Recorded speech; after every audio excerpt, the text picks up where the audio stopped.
शलोम आइन, अब्बा यहोवा bless you. मैं विश्वास करता हूँ आप सब लोग ठीक होंगे। आज फिर हम यहोवा के कलाम में से कुछ बात करेंगे और मैं आपको फिर बताना चाहता हूँ कि मैं कोई पास्टर या कोई सेवक नहीं हूँ। मैं तो जो यहोवा के वचन को पढ़ता हूँ, सीखता हूँ, वो बात अपने भाई बहनों से शेयर करता हूँ। अगर कुछ बोलने में गलती हुई हो तो क्षमा करें। यहोवा आप सबको बहुत आशीष दे। आज हम यहोवा के वचन में से देखेंगे कि आराधना जो है वो कैसे जो युद्ध होता है हमारा परेशानियों में, जहाँ कैसी भी परेशानियां हो, तो जब हम आराधना करते हैं कैसे वो छुटकारा दिलाती है हमें। हालेलुया। तो हम वचन के द्वारा देखेंगे कि कैसे कुछ सेवकों ने, कुछ यहोवा के दासों ने, जब वो दुखी थे और उन्होंने यहोवा की आराधना की, गीत गाए और छुटकारा पाया और फतेह पाई। यहोवा ने उनको जीत दिलाई। हमें विश्वास करना है कि यहोवा हमारे साथ रहता है, क्योंकि उसके कलाम में लिखा है, मैं तुझे कभी ना छोड़ूंगा, ना मैं तुझे कभी त्यागूंगा, मैं जो हूं सो हूं। हालेलुया। हम दाऊद के बारे में देखेंगे। जब वो परेशानी में था तो वो दुखी होकर भी गीत गा रहा है, पुरानी बातों को याद कर रहा है।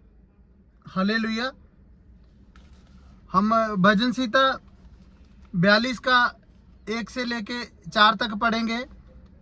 जैसे एक हिरनी शीतल जल के लिए प्यासी है, वैसे ही यहोवा मैं तेरे लिए प्यासा हूँ। मेरा प्राण तेरे लिए प्यासा है, मेरा प्राण जीवत एलोहिम का प्यासा है। मैं उससे मिलने के लिए कब आ सकता हूँ। रात दिन मेरे आंसू ही मेरा खाना है और मेरा खाना पीना है। हर समय मेरे शत्रु कहते हैं, तेरा परमेश्वर कहाँ है। हालेलुया। वो यहोवा को याद करा रहा है। वो दुखी होकर भी वो एक गीत गा रहा है, वचनों को बोल रहा है वो। हालेलुया।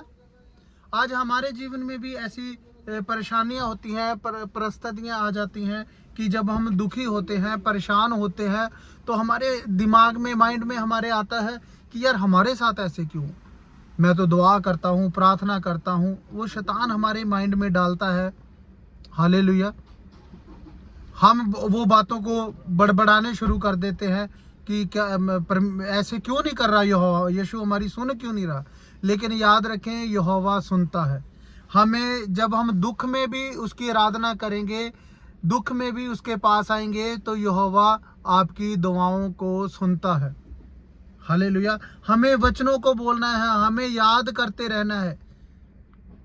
कई बार जब हम यीशु मसीह को जान गए हैं, हमने सच्चाई को जान लिया, मसीह में हम एक नई सृष्टि हैं, तो कुछ ना कुछ हमारे जीवन में ऐसी गवाहियां होंगी जिसके कारण हम यीशु मसीह में आए हैं। उन दिनों को याद करना है हमने कि यहोवा तूने पिछले दिनों में मेरे साथ कार्य किए हैं। हमारे जीवन में ऐसे हो सकता है कि घर में कोई ऐसी परिस्थिति बन जाती है, परेशानियां हो जाती हैं, जहां बाहर ऑफिस में ऐसी कुछ बात हो जाती है, रास्ते में गाड़ियां चलाते आते जाते कुछ ऐसी परेशानियां हो जाती हैं कि हम घबरा जाते हैं, डर जाते हैं। तब हमें कुड़कुड़ाना नहीं है, हमें आराधना करनी है, गीत गानी है, यहोवा की महिमा करनी है कि परमेश्वर तू हमारे साथ है। हालेलुया। जब कश्ती में बैठे हुए यीशु मसीह और वो नदी को पार करना, दूसरी तरफ जाना है, तो यीशु मसीह ने चेलों को कहा कि आओ हम उस पार चलें। तो उनको ये बात याद रखनी चाहिए थी कि अगर यीशु मसीह ने बोल दिया है उस पार चले, तो हम पहुंच गए हैं समझो, क्योंकि यीशु मसीह जो बोलता है हो जाता है। लेकिन जैसे ही वो बीच में कश्ती गई तो आंधियां आने लगी, तूफान आया और कश्ती डगमगाने लगी। हालेलुया। जब कश्ती डगमगाने लगी तो चेलों ने कहा, यीशु मसीह पे पीछे सो रहे थे, चेलों ने कहा कि आप पीछे सो रहे हैं और हम इधर मरे जा रहे हैं। यीशु ने कहा, क्या कहा? मत डरो, मैं हूं।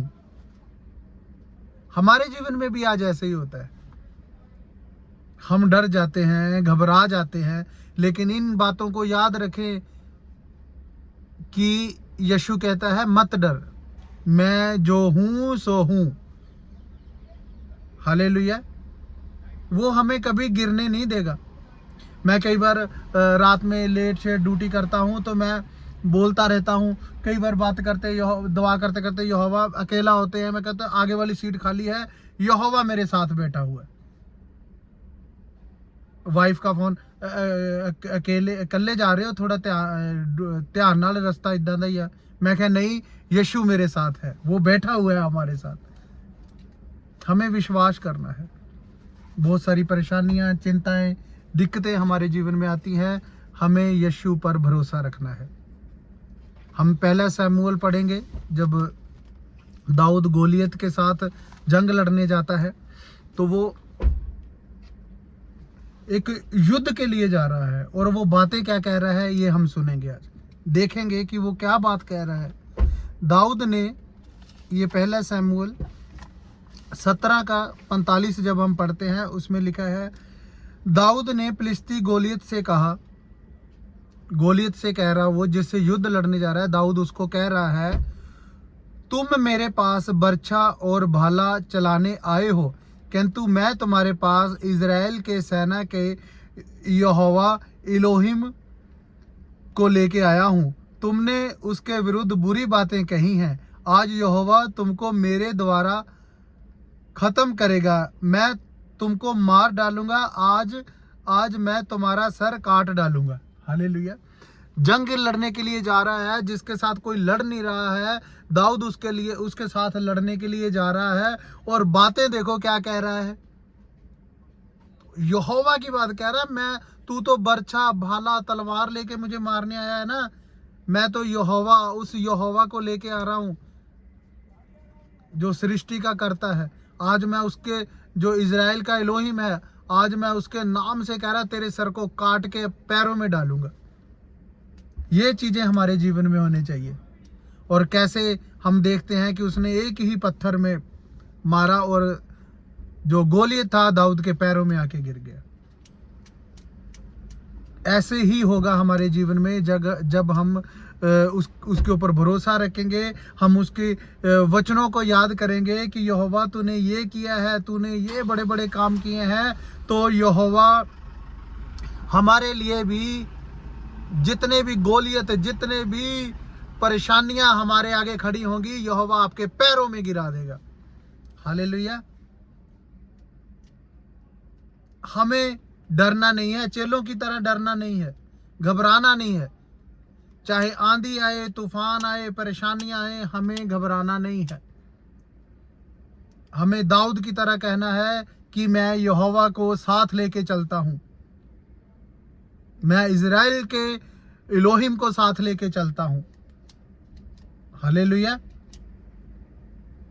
दुखी हृदय है, आपने बोलना है कि यहोवा मैं तेरा प्यासा हूं। हालेलुया। और प्यासों की प्यास यीशु बुझाता है। उसने कहा मैं जीवन का जल हूं। हालेलुया। सबसे बड़ी खुशी की बात होती है यहोवा के लिए कि जब हम दुखी होकर भी उसकी आराधना करते हैं। हालेलुया। समस्या में होकर भी उसकी आराधना करते हैं। अगर हम उसकी संतान है तो हमें भी, जैसे यहोवा बोलता था कि आप अब्राहम के वंश के हों, जैसे यहोवा बोलता था, जैसे अब्राहम बोलता था, वैसे जैसे दाऊद बोलता था, वैसे ही हमें बोलना है, वचनों को बोलना है। सबसे बड़ी चुनौती है कि दुखी समय में भी हम अच्छी बातें बोलें। जब हम दुखी समय में भी अच्छी बातें बोलेंगे, जैसे दाऊद ने बोली, तो हम हर एक परेशानियों पे फतेह पाएंगे। हालेलुया। यहोवा आप सबको बहुत आशीष दे। इन वचनों के द्वारा मैं विश्वास करता हूं, जब हमारे ऊपर परेशानियां, दुखी होते हैं हम, तो हमें वचनों को बोलना है, आराधना करनी है, गीत गाने हैं। आजकल तो कलीसिया में भी उल्ट हो गया है। थोड़े दिन पहले मैं एक किसी भाई से सुन रहा था, कह रहे कि हम हमारी जो चर्च वाले हैं वो पिकनिक पे लेके जा रहे हैं कलीसिया को। हालेलुया। यहोवा इन चीजों को स्वीकार नहीं करता मेरे भाई बहन। हमें अपने हृदय को जैसे यहोवा चाहता है वैसे चलाना है। अगर आप चाहते हैं कि हमारी कलीसिया में मेंबर खुश रहे और हम अपने हिसाब से चलाएं, तो आप रॉन्ग टीचिंग दे रहे हैं। आपने बाइबल के हिसाब से कलीसिया को चलाना है। हालेलुया। उनको सिखाना है कि दुख मुसीबतें आएंगी, आपने तब भी आराधना प्रार्थना करनी है। चाहे 4 लोग आए, चाहे 5 लोग आए कलीसिया में, लेकिन वो स्वर्ग जाने के लिए तैयार करें। पिकनिक, ये चीजें आपको स्वर्ग नहीं लेके जाएंगी। हालेलुया। स्वर्ग सिर्फ आपको यहोवा का कलाम लेके जाएगा। हालेलुया। धन्यवाद करते हैं। यहोवा इन वचनों के द्वारा आपको आशीष और बरकत दे। मैं विश्वास करता हूं जब हम इन वचनों पे चलेंगे तो हम आशीष पाएंगे। आमीन।